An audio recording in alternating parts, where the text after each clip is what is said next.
Boa noite. Boa noite, gente. Sejam todos muito bem-vindos e bem-vindas ao nosso Centro Cultural Banco do Brasil, este espaço que, na verdade, se transformou nessa morada desse projeto chamado UFMG Talks, uma parceria entre a Universidade Federal de Minas Gerais e o Banco do Brasil. Na verdade, o UFMG Talks é um grande convite para todos nós. Um convite para o diálogo, um convite para a reflexão, um convite para a ciência. A nossa ideia, o nosso propósito com esse projeto é demonstrar, trazendo aqui debates das mais diferentes áreas do conhecimento, que as instituições federais de ensino superior são, notadamente, aquelas que hoje têm um papel fundamental no desenvolvimento, na produção científica.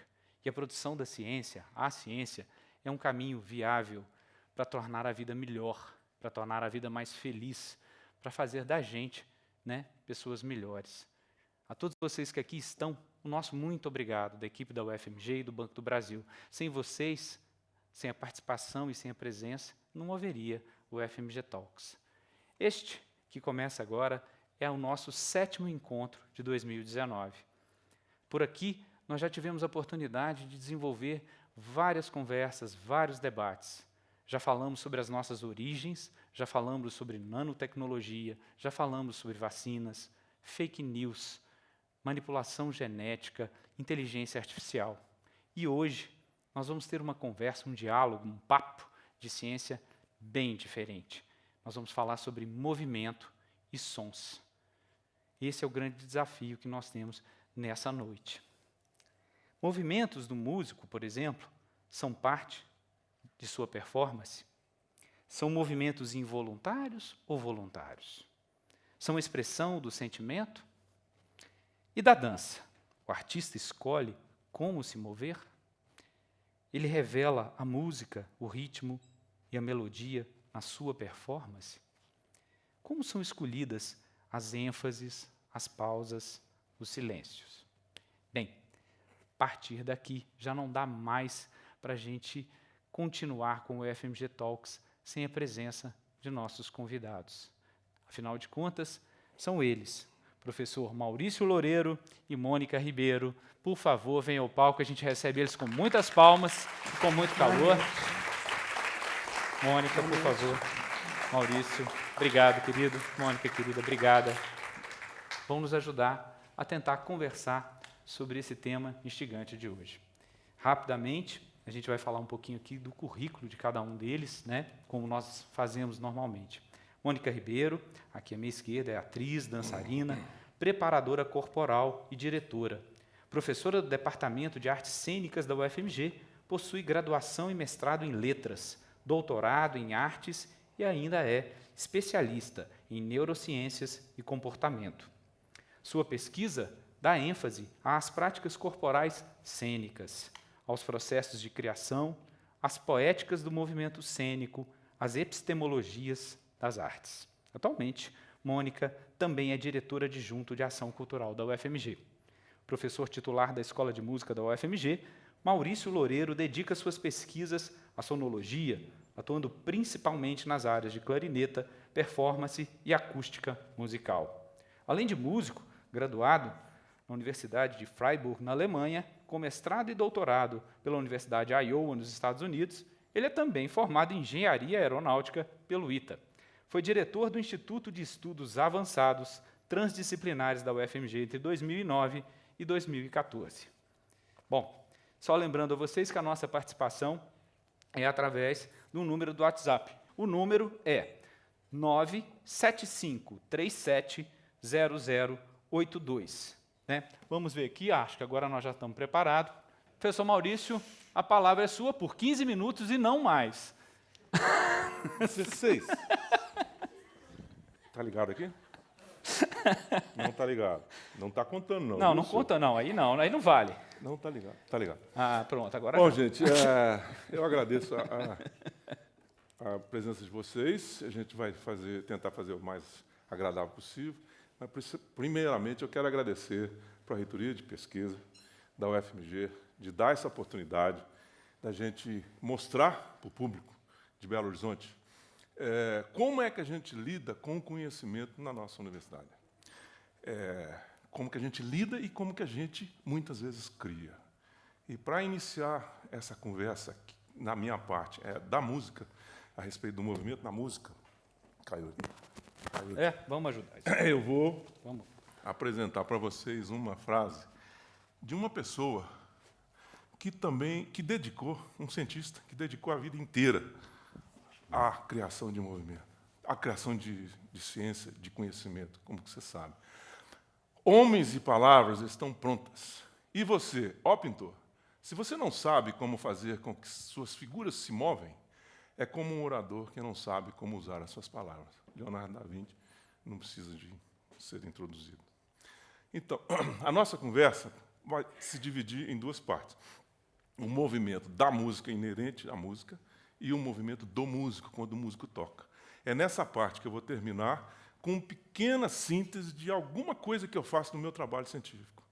Mas, para introduzir esse meu trabalho, eu prefiro introduzir a vocês ao movimento na música, inerente à música. Porque é a música, é a matéria musical que se move, né? Ela é uma imagem abstrata de movimento que não se traduz em movimento do corpo, em movimento físico. É um movimento que você tem como sensação, né? É um movimento muito claro para o compositor, né? E o material musical que usa para construir esse movimento dentro da música, ele usa várias características da música. São os elementos temporais, que são os mais claros para a gente vai fazer uma introdução ao pulso, ao ritmo, à métrica e ao andamento. Vamos falar de todos eles. E outros atributos do som que são muito importantes também para criar esse movimento, que é a altura. A altura é nota, né? Dó, ré, mi, fá. Isso que é altura, tá? Que é grave, agudo, intensidade, densidade e timbre. Então, vou começar a falar pelo pulso, rítmico e métrica. Eu vou dar um exemplo de uma nota. Uma nota é um dó, aquela tecla no meio do piano, 261 Hz, tá? Essa nota, se ela for repetida em intervalos regulares, nós vamos ter um pulso, certo? Esse pulso é o elemento mais básico da música. É ele que cria o movimento. E isso aí é coisa que já existe há muito tempo, né? Aquilo ali é uma pintura rupestre de uma época entre 20 mil entre 15 e 20 mil anos atrás, e que tinha evidências que o homem já conhecia o pulso e já se ativava em relação ao pulso, imaginando que esse pulso poderia ser só ele, mais nada, sem outro som, um tambor ou um pé, né? E agora, para fazer mais ritmo, mais movimento, a gente tem que, dentro desse pulso, colocar várias outras notas, vários outros sons que caibam ali dentro para continuar com o pulso, mas com um ritmo. Este ritmo que vai ficar dentro do pulso é o que dá a ideia do movimento, faz o movimento ficar um pouquinho mais complexo. E a maneira mais fácil é dividir em dois. Aquela nota ali que eu coloquei ali é uma colcheia. Ela divide o pulso em dois. Por quê? Provavelmente por causa da simetria do nosso corpo, né? Em vez de você fazer isso, né, um pulso, você faz isso, né? É a mesma coisa, né? Aí você pode ir continuando e dividindo o tempo em 4, por exemplo, né? Aquilo ele chama semicolcheia, tá? Agora, para você colocar isso tudo junto, o mais interessante para mostrar para vocês como funciona é eu separar esses ritmos, então 3 tipos de duração de nota, colocar numa pauta em alturas diferentes, né? Então eu coloquei o pulso embaixo, que é o dó, e coloquei aquela colcheia, que eu chamei de colcheia, que divide por 2, uma altura um pouquinho mais para cima, que é um sol, e coloquei a divisão em 4 lá em cima. E coloquei todas as duas juntas. Todas as 3 juntas, né? Agora, para a gente falar da métrica e do andamento, primeiro vamos construir um ritmo um pouquinho diferente, que dentro do pulso ele vai ter notas diferentes. Então, ali, nós estamos vendo ali, ó, nós temos uma colcheia, que é igual àquela ali, e 2 semicolcheias, né? Como é que vai soar isso? Isso dentro de um mesmo pulso. Certo? Vai complicando um pouquinho o ritmo, né? E isso que vai facilitar a ideia do movimento da música. Esse ritmo aí, não por acaso, chama-se ritmo de galope, porque ele imita um pouco do galope do cavalo. Todo mundo conhece aquele bonanza, né? Aquele pam, pararam, pararam, pararam, pam, pam, pam, né? Esse ritmo aí, tá? Mas precisa de colocar uma métrica. O que é uma métrica? Métrica é se eu coloco 2 pulsos, 1, 2 pulsos, e faço um agrupamento deles. Isso aqui chama-se um compasso. É um compasso 2x4. Então, eu tenho, em cada 2 pulsos, eu vou ter uma outra ideia de pulso, que chama-se métrica, que dá uma ideia maior do cavalo, digamos assim, né? Porque o cavalo ele vai de 2 em 2, né? Por isso que chama ritmo de galope. Nós vamos dar a ideia do andamento agora, porque nós vamos tocar isso mais rápido, né? Que dá uma ideia um pouquinho mais de cavalo. E Rossini, ele usou esse mesmo ritmo numa ópera dele, chamada Guilherme Tell, onde conta uma história que, numa certa cena, existe uma cavalaria chegando na Suíça, dos Alpes italianos, para salvar o herói. E eu coloco isso aqui na partitura. Vou aproveitar para mostrar para vocês a partitura. Essas barras aqui são aquelas que eu falei, que faz a métrica, né? Aquele é o nosso ritmo. Só que tudo isso aqui toca junto, né? Então aqui são as flautas, as clarinetas, os fagotes. Aqui nós temos o tímpano e aqui embaixo são as cordas. É violino, primeiro violino, segundo violino, viola, violoncelo e contrabaixo. Vamos ver como é que isso soa. Né? Aí parece mais cabuloso. E vai aumentando o volume. Né? Aí tem mais volume agora. A cavalaria chegando. Né? É um movimento.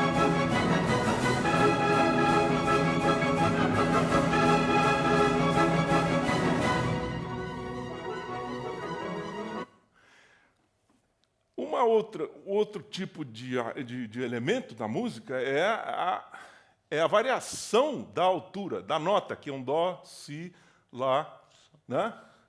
É o mesmo ritmo que eu mostrei para vocês lá atrás. É mais ou menos isso que acontece. Né?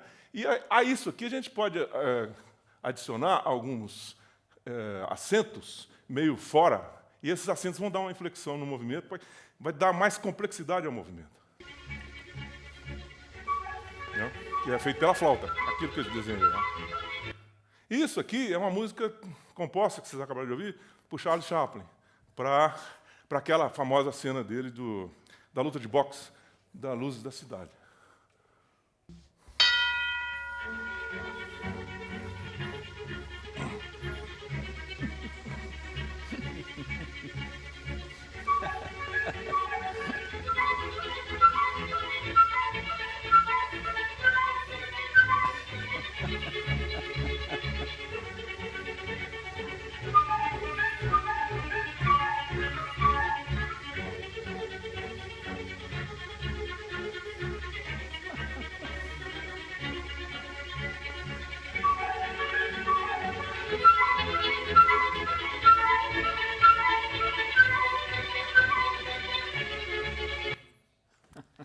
E se vocês me permitirem, eu vou tentar mostrar mais outro elemento da música, que é intensidade, densidade. O que é densidade? Quando tem muito som junto, o som fica denso.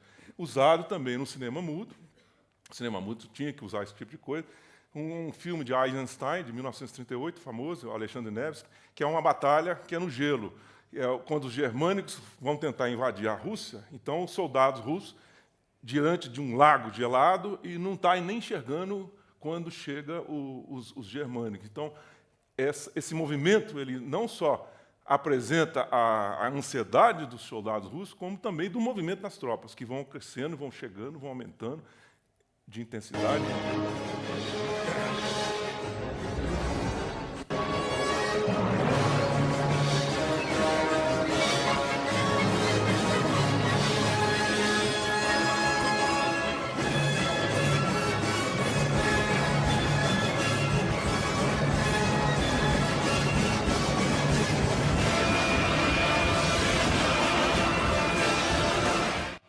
E agora nós vamos falar do movimento do músico.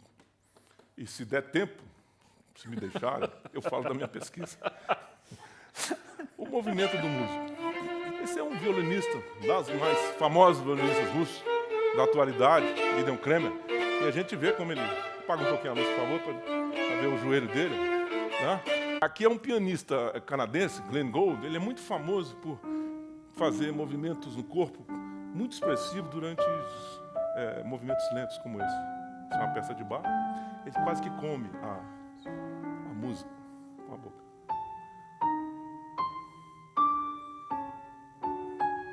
E, finalmente, todo mundo conhece Joe Cocker, também do Woodstock.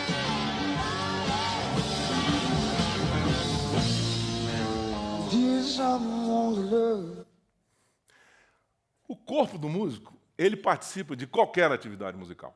Né? Isso que nos deixa intrigados. É por isso que a gente pesquisa. O que será isso? Não existe nenhum músico que toque sem mexer. É impossível. Ninguém consegue. E essas trajetórias do corpo é que organizam a experiência do músico no espaço. Né?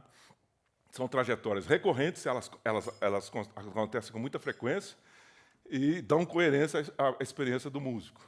E essas construções abstratas, né, elas ajudariam a compreender a música, porque através daquilo que o corpo desenha no espaço. Né? Como é que a gente mede? Aí que é o problema. O movimento de qualquer parte do corpo do músico, ele é delimitado pela gravidade, pelo centro de gravidade.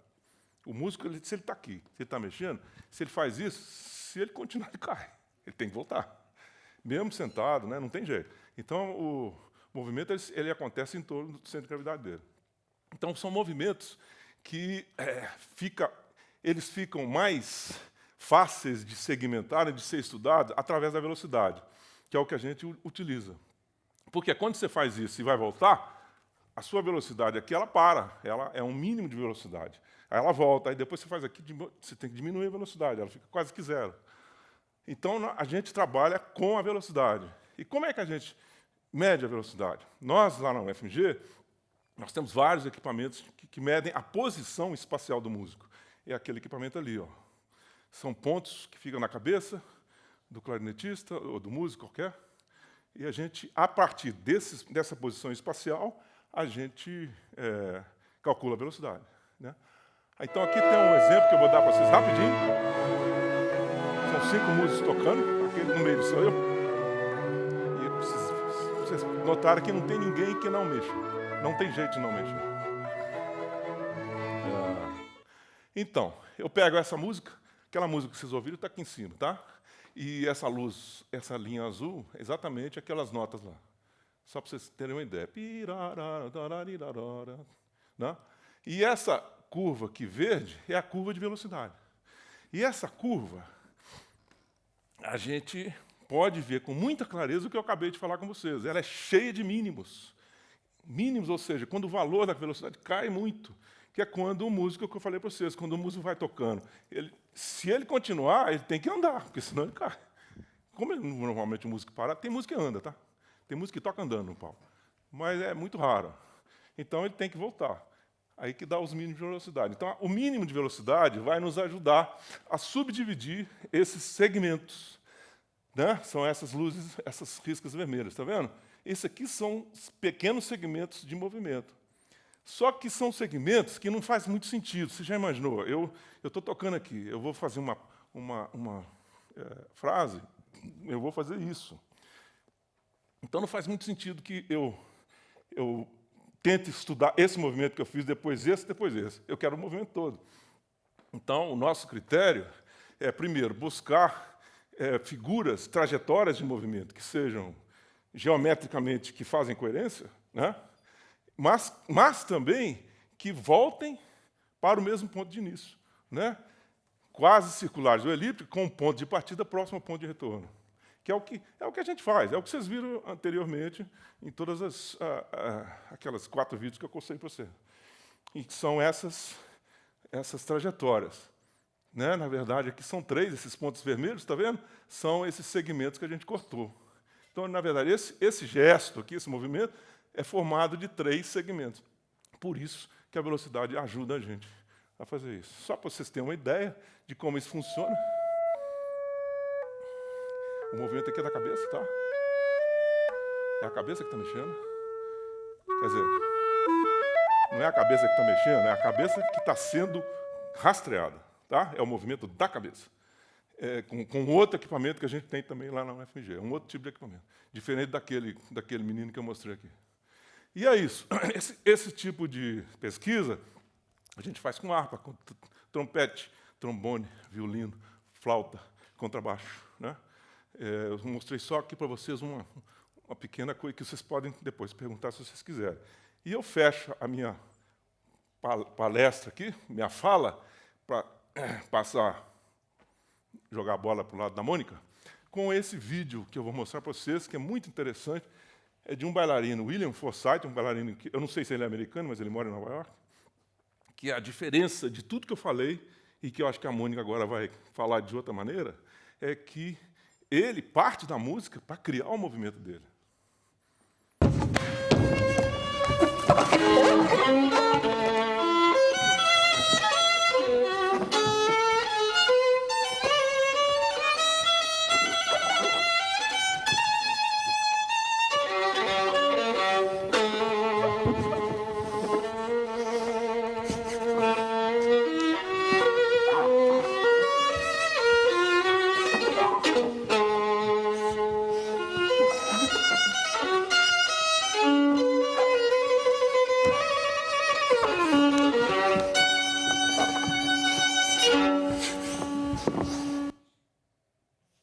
É isso aí. Obrigado. Professor, obrigado, por favor, por favor. Professora Mônica, por gentileza.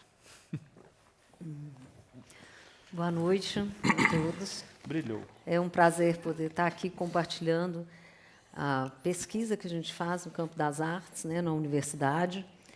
E hoje eu vou compartilhar com vocês uma pesquisa que foi feita pensando sobre a performatividade de registros de movimento em processos, referentes a processos de criação de alguns espetáculos do grupo Oficina Multimédia, que é um grupo que existe há mais de 30 anos em Belo Horizonte, cuja a característica principal é que eles trabalham com aquilo que eles chamam de arte integrada, na qual eles utilizam de várias linguagens artísticas, música, dança, teatro, audiovisual, visual, as artes visuais, mas sem que uma se sobreponha sobre a outra. Então, eles chamam, o Ru Ferreira, que é o seu criador, ele trabalha com a ideia de multimédia, né? Não é multimídia, é multimédia, ou seja, existe uma média onde todos são tratados com a mesma, como se diz, a mesma hierarquia.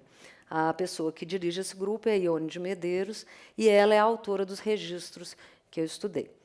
Então, bem, é importante pensar nessa ideia de registro, a partir da sua origem etimológica, que é um res gestum, ou seja, alguma coisa que retoma algo que já aconteceu. Ou então uma espécie de transcrição, ou mesmo de uma escrita de algo que é importante. Só que essa escrita, para pensar em registro de movimento, ela tem que ser pensada de uma maneira mais ampla, escapando um pouco da letra, podendo também ser uma escrita sobre a forma de desenhos, de imagens diversas. E a performatividade, ela foi pensada a partir de Jacques Derrida, que a considera como uma operação de transformação sobre algo, né, um acontecimento, um movimento ou algo do gênero. Bem, então, o registro do processo de criação ele é praticado por artistas de diversas linguagens, como as artes visuais, né, o músico, naturalmente, a dança, o teatro e a literatura. A gente tem, inclusive, uma abordagem metodológica, que é a crítica genética, que se iniciou em 1960 no campo da literatura, que trabalha com o estudo de processos por meio da investigação de documentos primários, que são os diários de bordo, caderno de artista, livro de artista, cadernos de processo. Então, o que eu trabalhei foi exatamente com o estudo dos registros de movimento. E, para falar de registro de movimento, é legal pensar no registro de movimento dançado, né? Então, eu comecei a ver como que se operava a construção desse registro. E é interessante, eu vou mostrar para vocês alguns tipos de registro, de maneira breve, mas que eles denotam o quê? Se havia, no início, se objetivava uma reprodução do movimento observado, pouco a pouco, essa reprodução, que era bastante figurativa, vai caminhando rumo a uma abstração. Quando caminha rumo a essa abstração, sobra um espaço de invenção para o artista de dança, até o registro se tornar obra de dança. Então, aqui, por exemplo, a gente tem essa partitura, que é considerada a primeira notação em dança do balé de corte barroco, né, feita por Pierre Beauchamp e Raoul Fouillet, onde o objetivo deles era registrar os passos, as trajetórias da dança, apenas por passos nesse movimento bastante barroco que tinha relação com a dança que era feita na época. Então, o objetivo era registrar para conservar para uma posterior reprodução do movimento. Logo, ainda no século XVIII, a gente tem o Pierre Rameau, que acrescenta aquilo que eles fizeram antes, o movimento dos braços, numa figura muito mais figurativa, também com o objetivo de reprodução posterior. Bem, então, a gente chega no século XX, início do século XX, 1920, mais ou menos, e temos uma figura bastante emblemática no campo dos estudos do movimento nas artes da cena, especialmente, que é o Rudolf Laban. O que ele faz? Ele começa a se interessar não pela representação de poses, né, de braços, pernas, ou de determinadas posições, mas sim daquilo que ele chamou de essência do movimento. A essência do movimento, para ele, tem a ver com elementos fundamentais de qualquer tipo de movimento, que são o sentido do movimento, a direção, o tamanho, com relação ao espaço, a duração, a velocidade, o ritmo, e também os graus de contração muscular, né, chamado por mim de que cria uma espécie de poética de tonicidades de movimento, né, ou seja, eu posso fazer um movimento com mais intensidade ou com menos intensidade, um movimento suave, leve.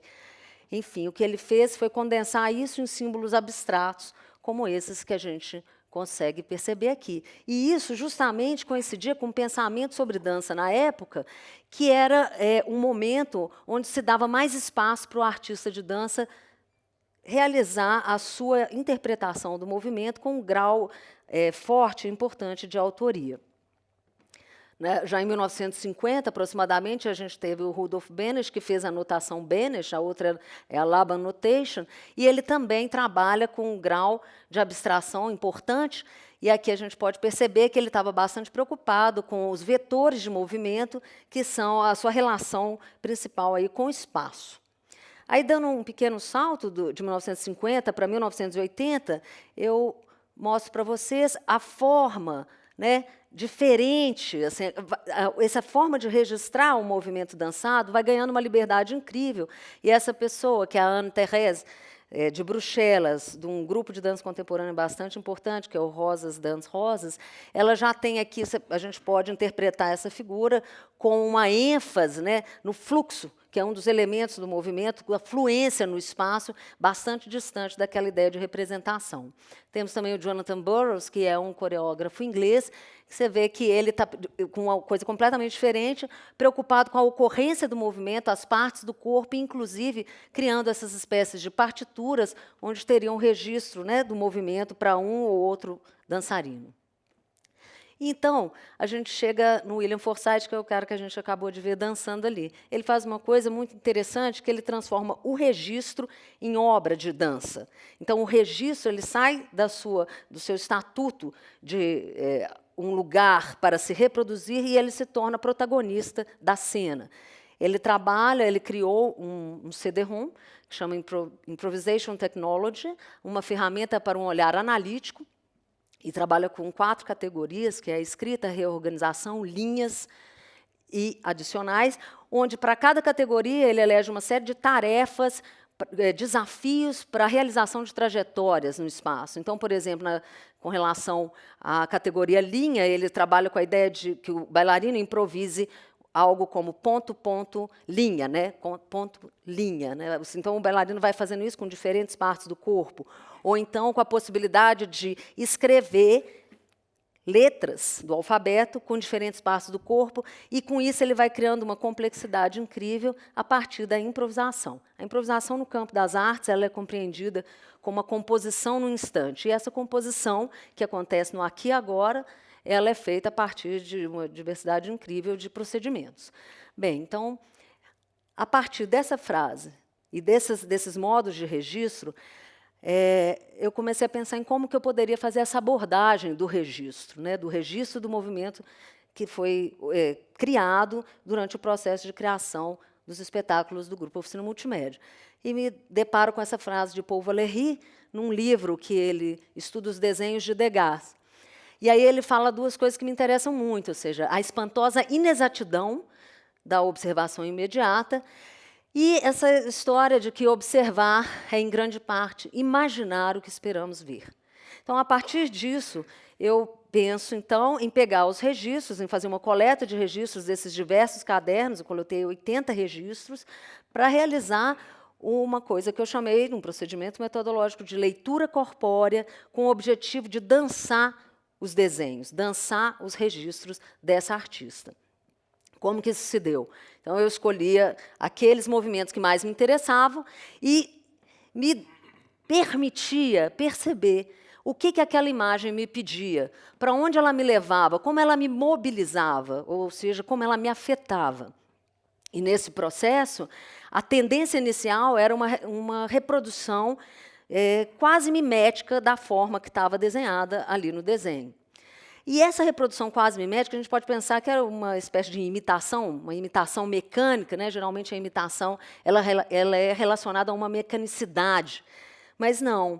A gente, em diálogo com o campo das ciências cognitivas e neurociências, a gente pode chamar esse processo de imitação, como chama o Mark Lehman, que é um sujeito que trabalha na interface música e neurociências, de true imitation, ou imitação verdadeira, que é aquela onde há um engajamento do sujeito no processo de observação daquilo que está na frente dele, que ele vai imitar, e uma atenção focada no como do movimento, no objetivo do movimento. Isso me pareceu algo muito interessante, porque isso só é possível porque o nosso corpo ele possui uma propriedade de ressoar com aquilo que ele observa. Então, a gente tem células neuronais, que são células incríveis, eu acho, porque elas associam a percepção visual com a percepção motora. Então, são células multimodais, visuomotoras. Essas células foram descobertas em 1996 por um grupo de neurocientistas italianos, encabeçados aí pelo Risolati e o Gallese, que observaram que quando o sujeito via uma ação, observava uma ação, que ele reconhecia nessa ação algo do repertório dele, ele reconhecia, né, ele conhecia algum elemento dessa ação, imediatamente o cérebro dele mapeava aquele movimento internamente. Então, aquilo que ele via era corporificado e transformado em movimento, ou seja, na observação, eu já estou me movendo aqui na minha mente, já há movimento. Só falta um pouquinho para expandir para uma outra área motora e esse movimento, então, se tornar visível. Isso é muito lindo, porque nesse processo de ressonância existe uma aproximação intensa e íntima entre o outro e eu, né? Entre eu e aquilo que eu observo. Esse tipo de célula, esse tipo de procedimento de ressonância, ele tem sido muito estudado para as pesquisas sobre a intersubjetividade. E tem um sujeito muito bacana, que é o Ramachandra, um neurocientista indiano, que chama essas células de neurônios Dalai Lama, porque, supostamente, eles suprimem a distância entre eu e o outro, na medida que eu trago para mim, eu corporifico aquilo que eu vejo. E aí, então, eu posso me apropriar disso e proceder a desenvolvimentos inventivos, que é exatamente o que ocorreu. Então, após a repetição dessa reprodução mais mimética, eu começo a improvisar, né, a realizar essa composição no instante, com elementos do tempo, espaço, fluência e peso, e a criar esses desdobramentos que carregam uma restância, como diria o Jacques Derrida, né, daquilo que ele era originalmente lá de quando foi feito o registro dele, né, na sala de ensaio, mas ele é outra coisa, né? Então, é um igual diferente. E isso foi feito com esses 80 movimentos, de maneira a experimentar isso, chamado de uma leitura corpórea ou uma observação inventiva. E agora, eu quero trazer aqui, chamar aqui para o palco, um pesquisador dançarino, Lourenço Marques, para que a gente possa, ele vai experimentar aqui, ao vivo, essa leitura corpórea. Então, eu vou passar para ele uma série de desenhos que ele desconhece, que ele nunca viu, e ele vai, então, improvisar. Né? Lourenço, bem-vindo.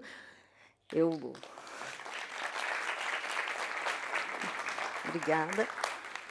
Então, a ideia é essa, ele vai compor, num instante, a partir dessa percepção visual, sem nenhum acordo prévio entre nós, mas que com a regra de ser afetado por aquilo que ele observa.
É isso.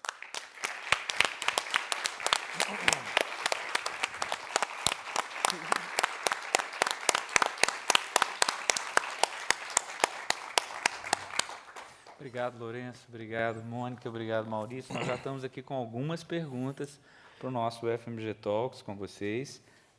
Lembrando aí o nosso número de WhatsApp, é o 319-7537-0082. Então, vamos lá.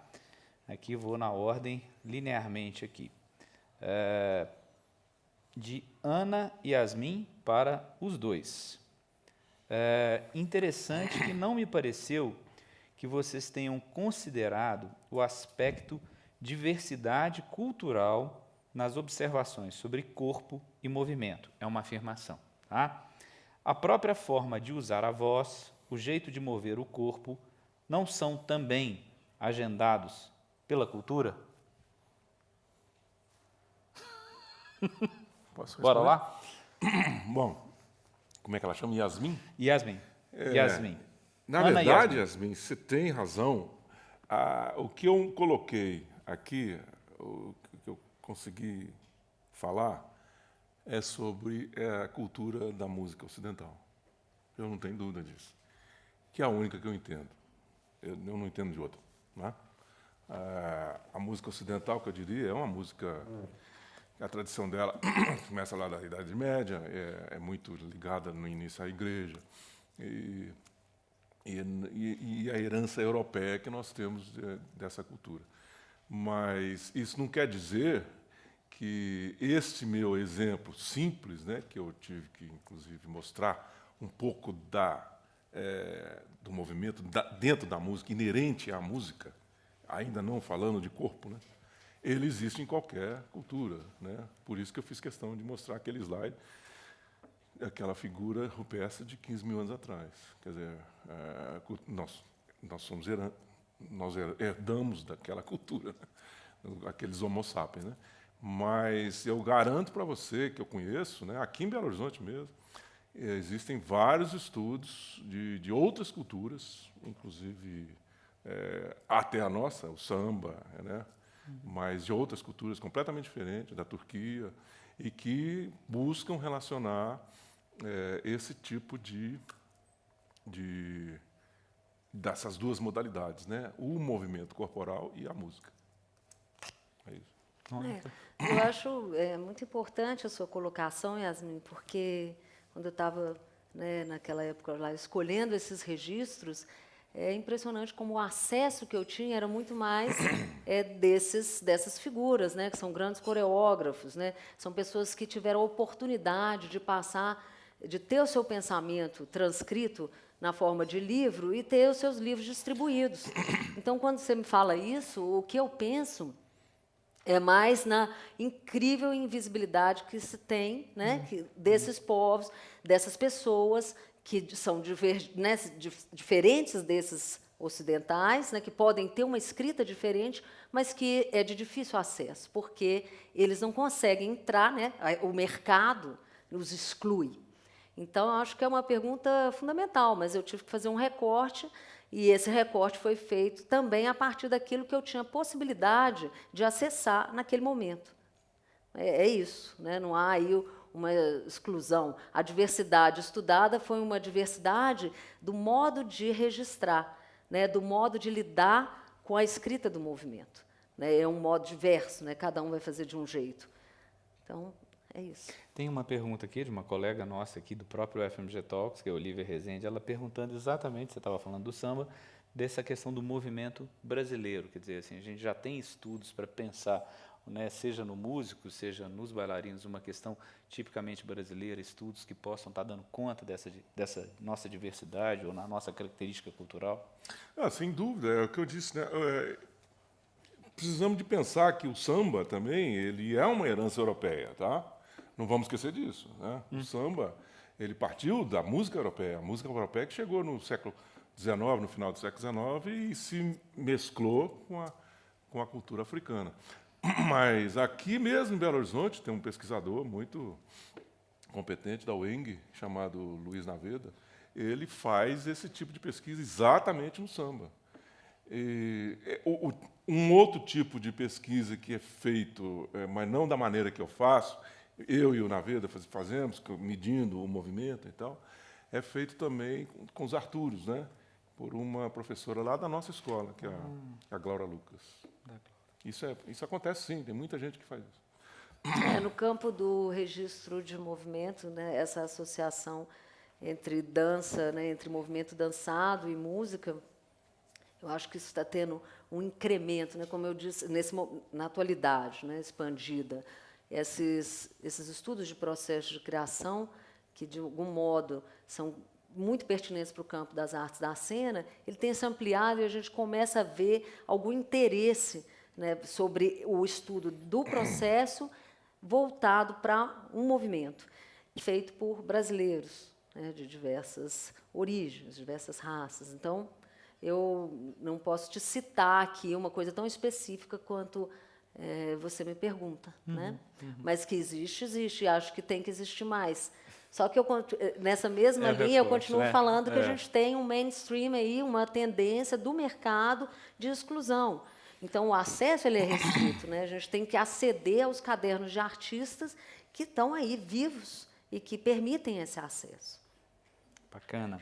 Bom, uma pergunta aqui está direcionada ao Maurício, mas, Mônica, fique à vontade. É da Karina Rodrigues. Se o músico, não pode tocar sem mover o corpo, e o corpo não é apenas a sua expressão externa, será possível dizer que a música teria também influência sobre nossos órgãos, células e até genes? A pesquisa sobre isso? Eita. Como é que ela chama? Camila? Karina Rodrigues. Karina, eu não sei. Eu nunca me debrucei em neurociências nem em biologia. Eu não sei nada sobre célula. Nada. Nem sobre cérebro, nem sobre neurônio. Eu não sei sobre isso, né? Mas eu acredito que o que faz a gente trabalhar, me faz trabalhar nisso, e com as pessoas que eu conheço, por exemplo, ela mencionou um colega meu da Bélgica, Marc Lehmann, ele que me trouxe para esse tipo, ele já esteve aqui 2 vezes, eu trouxe ele aqui 2 vezes no Brasil, no IAT. E a ideia desse pessoal todo, que é uma pesquisa de ponta do Marc Lehmann, é que o movimento do nosso corpo, ele faz parte da música que a gente toca. Eu digo com toda certeza, porque eu já testei isso. Não conseguimos tocar sem nos mover. Não é possível. Eu não vou conseguir explicar isso. Porque, na verdade, eu tenho até um vídeo, eu tirei porque me deram só 15 minutos, mas tem um vídeo, um estudo que eu fiz, piloto, que eu mesmo tocando, eu peguei minha clarineta, com aquela mesma música que eu toquei, aquele quinteto para clarineta e quarteto de corda. Eu toquei normalmente, né, e depois eu segurei a clarineta com o joelho. Eu tive uma certa dificuldade, eu tive que treinar um pouquinho. E eu toquei. Então, assim... Mas, na verdade, eu toquei, mas a minha cabeça mexia. nós pegamos movimento. Não tem jeito de você parar a minha cabeça. Aí não tem jeito. Eu não fiz esse teste. Mas o que significa a gente não consegue tocar? É porque o movimento que o músico faz, que aquele violinista fez, que aquele pianista, se ele não fizer isso, ele não vai conseguir materializar aquilo que está na cabeça dele, aquela intenção musical, a tensão expressiva, que aquela música é traduzida por ele em sons, ele não consegue fazer isso. O movimento que ele faz, eu não falo que é involuntário, mas ele não se dá conta. O movimento que a Mônica mostrou aqui com o Lourenço e que eu mostrei com o William Forsythe, é um movimento planejado, é um movimento que ele escolheu, ele estudou, ele batalhou, ele tentou, né? O Lourenço fez uma improvisação, mas ele tem um treinamento. É um movimento muito específico. O nosso movimento, quando a gente toca, a gente não sabe. Eu posso dizer com muita clareza para vocês. Eu só descobri como eu movo depois que eu me gravei em vídeo. Não é possível. O Gideon Kremer, ele é muito mencionado, aquele violinista russo, porque ele se mexe muito. Eu tenho um concerto dele, no YouTube vocês podem achar, de um dos concertos de violino e orquestra mais conhecidos, que é o de Brahms, Op. 77. O adágio dele é tão lindo, é tão bonito. Ele, no palco, ele chega a agachar assim, ó. Ele faz assim, ó. E aquela orquestra de 80 pessoas atrás dele. Orquestra Filarmônica de Berlim. Então, assim, você vai falar que ele mexe muito, ou que aquilo é firula, que aquilo ele está inventando? Não, ele faz parte daquilo, porque é assim que ele sente a música e é assim que ele transforma aquilo com muito mais facilidade. Eu garanto, se você prendeu o Gideon Kremer, e ele vai conseguir tocar. Porque a gente tem que ver, existem... eu até coloquei num slide, mas eu não fiz muita... Não enfatizei, o movimento do músico, ele ocorre em vários níveis. Tem um nível que não tem jeito, é aquele que eu preciso dele para tocar. Na clarineta, né, realmente, o movimento que eu preciso para produzir som é muito pequeno. Ele é muito interno, inclusive, da língua, do diafragma, né, dos dedos, que é muito pequenininho. Mas o violinista não, o violino ele faz isso. É amplo, né? Além de fazer isso, ele faz isso com o braço. E esse braço dele é que realmente produz o som com a expressividade que ele quer. Agora, você já imaginou? É muito mais fácil se você parasse, o Gideon Kremer parasse e fizesse só isso, concentrasse no ar. Mas não, ele agacha, ele vira, ele anda. Por quê? Para ele é mais fácil. Porque aquele movimento dele, ele organiza aquilo que ele quer tocar, aquilo que ele quer passar para vocês quando ele toca para vocês. É a mesma coisa do pianista, né? Ele come as notas. Ele está tocando uma coisa muito lenta, mas ele parece que ele está comendo as notas. Né? Aquilo faz parte, ele precisa daquilo. Por isso que eu digo, com toda clareza, um músico não consegue tocar sem se mover. Mônica, Eu acho essa pergunta interessante, eu vou contrapor um pouquinho aqui ao Maurício, porque onde está o movimento, né? Só há movimento quando eu vejo movimento. O movimento interno não é movimento. O movimento, né, dessa ação cortical não é movimento. Para mim é movimento.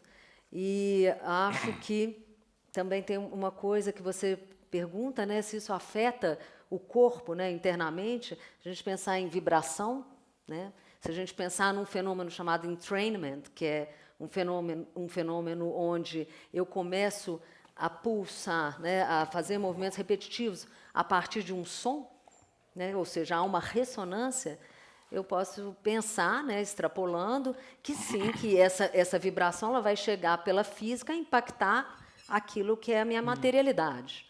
Então, acho que tem uma relação, não é à toa que temos aí a musicoterapia que trabalha justamente com esse processo da relação da música com aspectos psíquicos, né? Com aspectos da mente e corpo. Então, acho que há movimento mesmo quando eu não vejo o movimento, porque a gente pode pensar também nos micromovimentos, nos microgestos, na pulsação, a própria respiração já é movimento. Então, mesmo o João Gilberto, por exemplo, tocando, ele se movimenta pouco, né? Face a esses que a gente viu, mas ele está cheio de movimento. Né? Eu acho que isso é E a própria ausência do movimento também, ela deve dizer alguma coisa. Né? Exatamente, a ausência do movimento talvez seja uma potência, né, explosiva, né, uma potência motora, e que é a ausência do movimento visível. Né? Sem movimento não tem vida. Então, o tempo inteiro há movimento. Eu assino embaixo, isso vocês acabaram de falar de ausência de movimento. Porque eu não sabia, eu vi.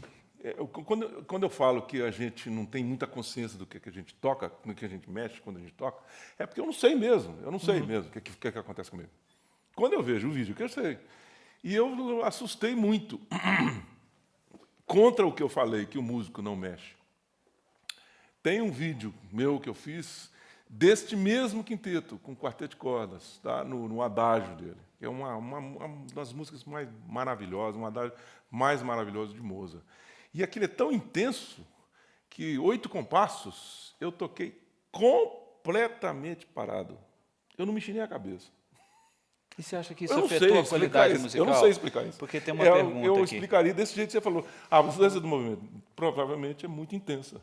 E a intensidade que eu tinha daquela expressão, o cuidado de passar para o som aquilo que eu quero com aquela frase, provavelmente me... Agora, isso tocando rápido eu não consigo. Entendi. Você tocar uma coisa rápida, que você precisa realmente de colocar o movimento da música, você não consegue ficar parado.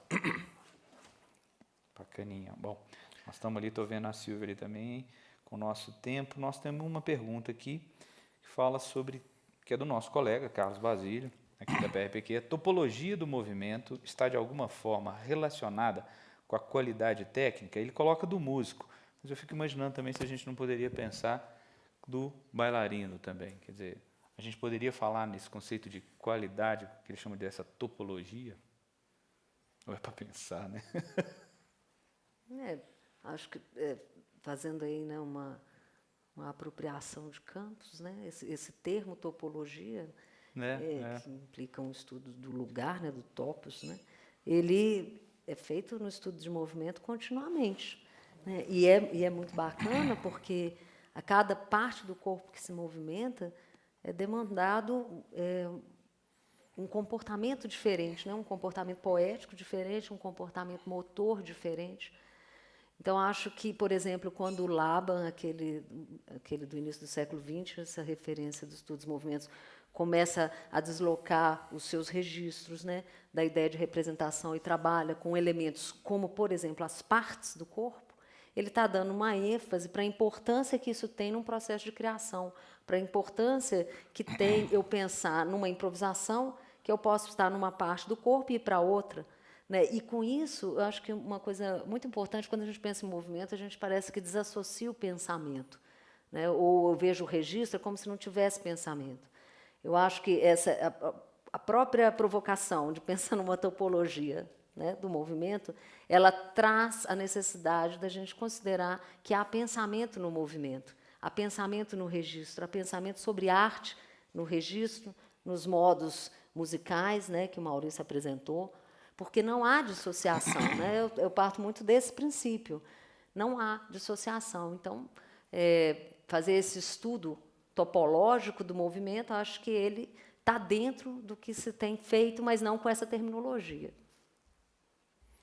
Bom, o que eu tenho para responder em relação a isso, existem, eu diria, tipos diferentes de música. Né?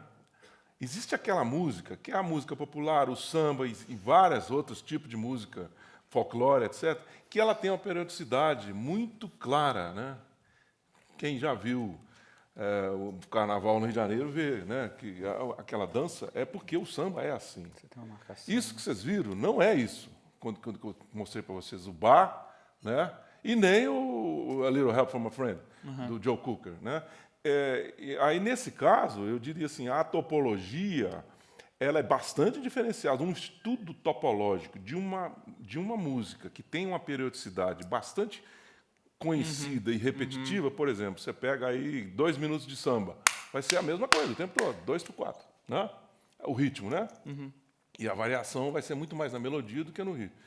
E quando você pega um outro tipo de música, inclusive a música contemporânea, por exemplo, ou o que vocês viram do Forsyth, aquele solo de violino, é um outro tipo de coisa, não existe periodicidade nenhuma. Então, a topologia ela começa a dar outros insights, ou seja, aonde que o movimento está em relação à música. E a gente tem que imaginar que, quando essa música não tem a periodicidade, como a gente espera em vários tipos de música, existem movimentos que antecipam o evento sonoro e existem movimentos que fazem depois. Não existe uma sincronia, existe uma correspondência, mas que não tem muita precisão. Bom, eu vou ter que fazer uma coisa que vocês vão me odiar. Eu vou ter que encerrar. Oi, gente, muito obrigado, Maurício, Mônica, Lourenço, muito obrigado. Obrigado a vocês que estão aqui. Né? A gente chega ao nosso último FMG Talks de 2019, mas no ano que vem tem mais. Né? A conversa está muito boa, mas, enfim, a gente tem um tempo, tem um compromisso também com o espaço, e a gente vai aprendendo a lidar com o tempo e espaço, né, Mônica? Agradeço mais uma vez a você, ao CDCom, à Pró-Reitoria de Pesquisa, por dar essa oportunidade para a gente, que eu acho que... Bom, gente, nós vamos fazer uma pausa aí nos meses de janeiro e fevereiro, tá? Mas em março nós já estamos de volta, sempre aqui no Centro Cultural Banco do Brasil, né? Esse que é um dos equipamentos aqui do Circuito Cultural Praça da Liberdade. O nosso próximo encontro será no dia 11 de março, tá? E nós vamos conversar sobre a Antártica.